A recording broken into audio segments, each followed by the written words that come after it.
Nous sommes au village des Hamziyen et le moins que l'on puisse dire, c'est qu'il brille de 1001 couleurs. Grâce à ces femmes parées de leurs plus belles robes pour la 7e édition du Festival de la robe kabyle. Oui, le but du festival, c'est promouvoir la robe kabyle. D'ailleurs, on a lancé un défi pour la 8e édition, c'est la création de l'atelier de confection de la robe kabyle pour la 8e édition. La représentation d'un mariage traditionnel et la balade en robe kabyle nous ont permis d'admirer cette robe ancestrale qui a su traverser les âges.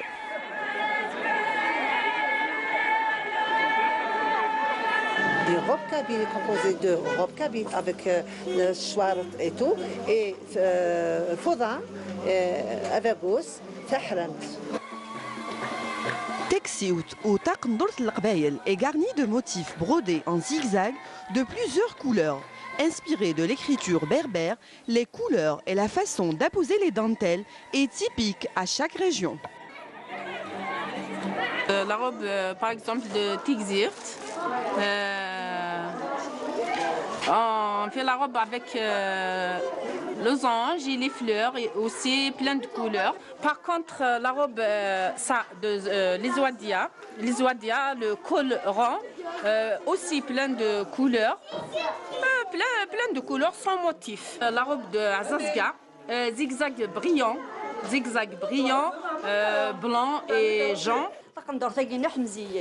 Ça, c'est la robe des Hamziyen. Les couleurs sont celles du printemps, mais la couleur dominante est celle de la JSK, le jaune et le vert.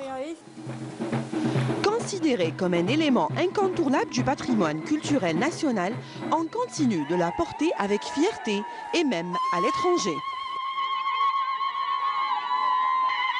Et on emporte, on en a toutes les couleurs et vous pouvez même y aller sur internet, vous allez trouver sur ma page Facebook mes photos dans le métro avec une robe kabyle. Malgré qu'il y a du renouveau dans la confection de la robe kabyle, mais il y a toujours quelque chose de très, très traditionnel dans la confection de cette robe kabyle. Et moi je trouve que changer un petit peu les motifs avec des motifs modernes, mais qui représentent toujours la Kabylie, c'est une très bonne chose. La robe kabyle reste le symbole d'une culture plusieurs fois millénaire. Préservons-la.